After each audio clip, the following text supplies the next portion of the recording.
Salam fisika. Oke, kita akan mempelajari fisika tentang bagaimana dasar-dasar untuk bisa memahami fisika. Yang pertama sekali kita harus memahami dulu apa itu tentang besaran dan satuan. Jika kita memahami besaran dan satuan, saya yakin untuk mempelajari fisika sudah sangat gampang. Banyak orang takut belajar fisika karena mereka hanya menghafal rumus. Nah, ternyata rumus itu jika kita aplikasikan, kita memahami satuan. Nah, maka untuk itu kita akan mempelajari besaran dan satuan. Besaran dan satuan yang dimaksud di sini adalah tentang bagaimana kita mengukur dan menghitung dan alat ukur. Nah, contohnya kita ibaratkan mengukur panjang benda. Berarti mengukur panjang benda, besarannya adalah panjang. Sedangkan alat ukur yang kita gunakan apa? Nah, ibaratnya penggaris. Satuan penggaris yang digunakan apa? Sentimeter atau meter, mikrometer, dan lain sebagainya. Nah, itu dia inti dari pembelajaran fisika. Nah, sekarang kita mempelajari besaran dan satuan. Besaran yang sudah standar internasional ada 7. Besaran yang sudah standar internasional ada 7, yaitu besaran biasa dikatakan besaran standar internasional. Nah, untuk mengingat besaran standar nasional, kita cukup hanya menghafalkan jiwa SMP. Jiwa SMP. Oke. Jiwa SMP. Berarti di sini bisa kita katakan jumlah zat. Nah, ini I, intensitas cahaya.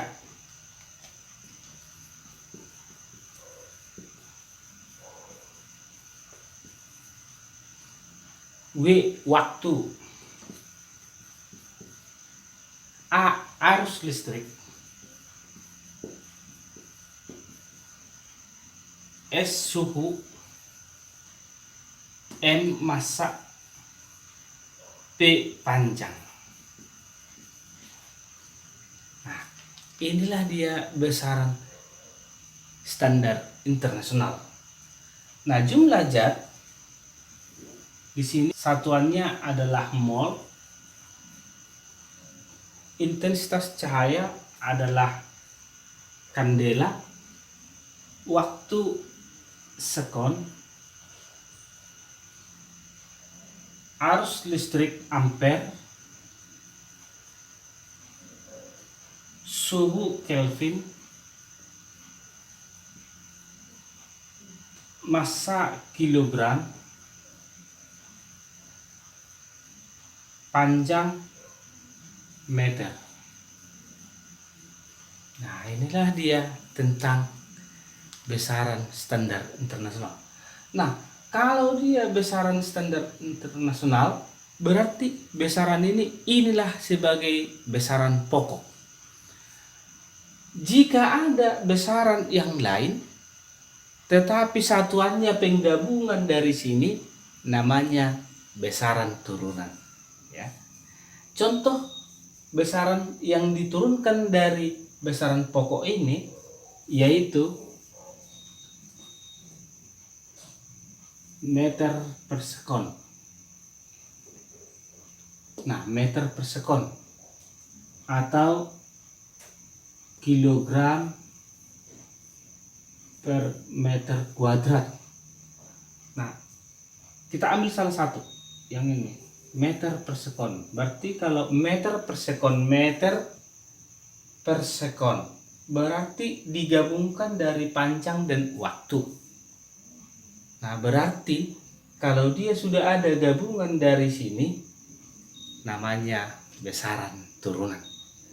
Oke, untuk itu mari kita lanjut tentang bagaimana cara melihat alat-alat ukur. Yang akan kita pelajari adalah tentang membaca alat ukur jangka sorong dan mikrometer skrup. Oke, sekarang kita memasuki tentang jangka sorong. Jangka sorong ini mempunyai dua skala, yaitu skala yang atas adalah skala utama, skala yang di bawah adalah skala nonius. Nah, bagaimana cara membacanya? Nah, biasanya soal-soal seperti ini sering diujikan untuk ujian UN, ujian untuk masuk perguruan tinggi, dan ujian yang lainnya.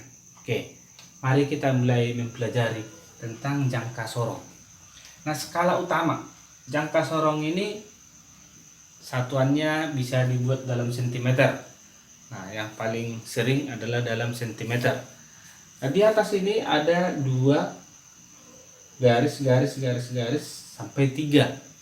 Nah, kalau kita lihat 2,1, 2,2, 2,3, 2,4, 2,5, 2,6, 2,7, 2,8, 2,9, 3.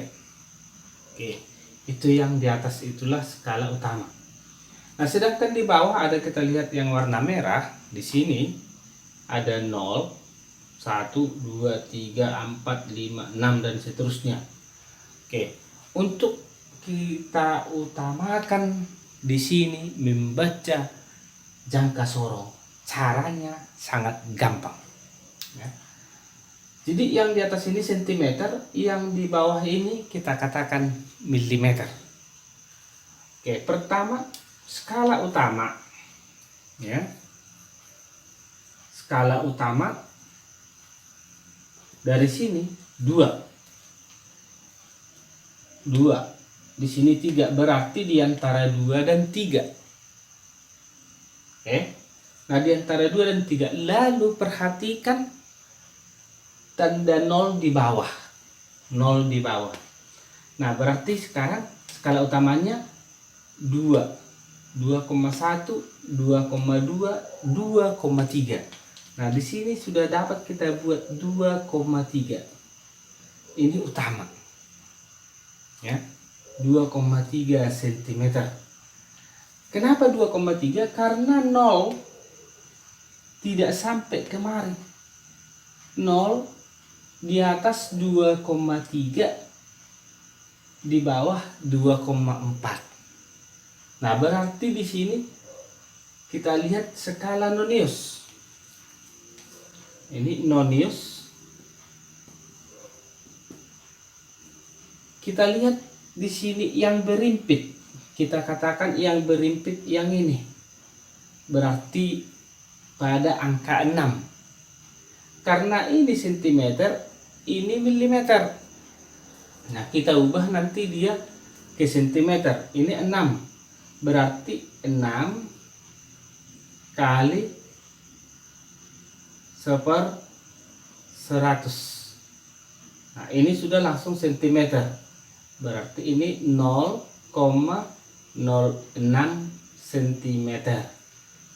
Nah, maka untuk membaca ini, angka yang diukur adalah, atau besaran yang diukur itu adalah hasilnya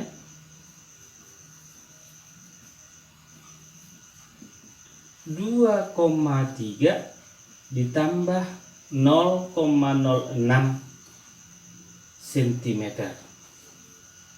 sama dengan 2,36 cm. Nah, berarti tadi kita ingat lagi 2, 3, berarti di antara 2 dan 3. Nah, kita perkecil lagi di antara 2,3 dengan 2,4. Dia tidak bisa pas 2,3. Kenapa? Karena nolnya di sini. Dia tidak bisa 2,4 karena nolnya di sini. Oke, paham kan? Oke. Maka di sini 2,36. Nah, di sini. Oke. Nah, sekarang kalau kita buat ini ya, kita ubah. Sekarang ini paham dulu ya. Nah, sekarang kita ubah.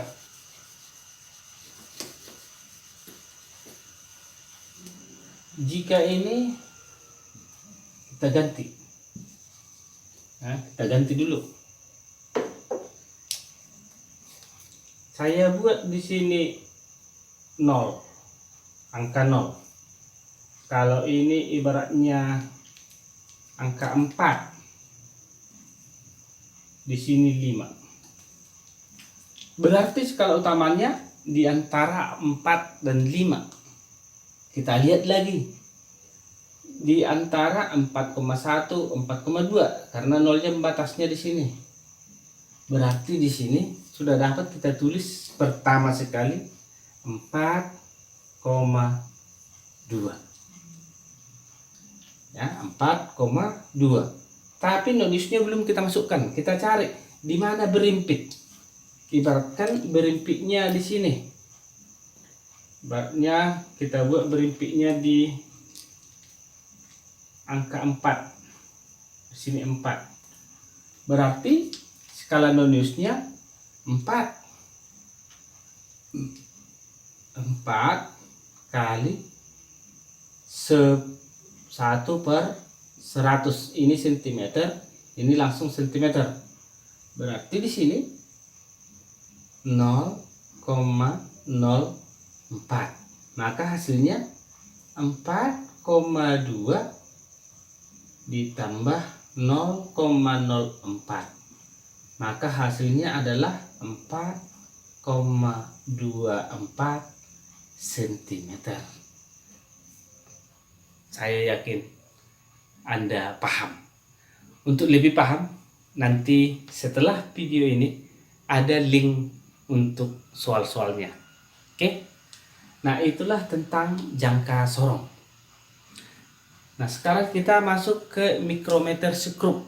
Sekarang kita lihat mikrometer sekrup. Nah, kalau mikrometer sekrup itu biasanya alat yang digunakan untuk mengukur benda-benda yang tipis. Contohnya untuk mengukur lembaran kertas, untuk mengukur ketebalan rambut, atau bisa dikatakan mengukur benda-benda yang sangat tipis.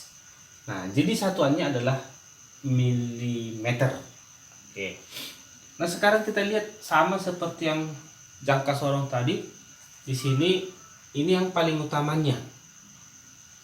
Nah, di sini kita lihat contohnya 2, 2,5, 3, 3,5, 4, 4,5. Berarti yang terukur dari sini adalah 4,5 lebih, tetapi tidak sampai 5 karena angka 5 tidak nampak. Oke, saya ulang. Berarti yang diukur di sini adalah 4,5 ke atas, tetapi tidak sampai 5. Kenapa tidak sampai 5? Karena di sini tidak nampak 5 di atas. Oke.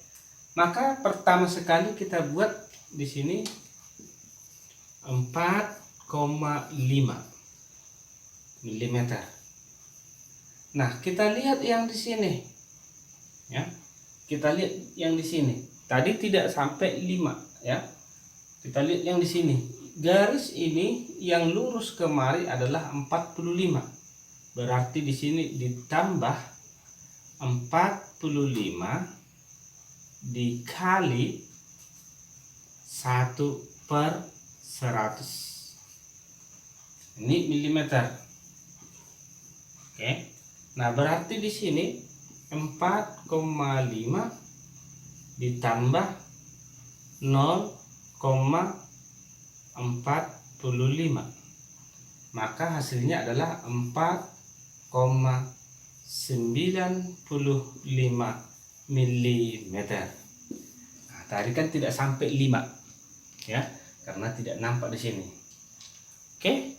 Nah, sekarang mari kita coba soal yang berikutnya. Ini kita hapus. ini kita ganti. Ibaratnya di sini 4, 5, 6, 30, 35, 40. Nah, berarti yang terukur dari sini adalah di atas 6,5, di bawah 7 ya. Karena angka 7 tidak nampak. Nah, berarti di sini 6,5 itu yang pertama. Lalu skala yang berikutnya adalah ini yang lurus 35.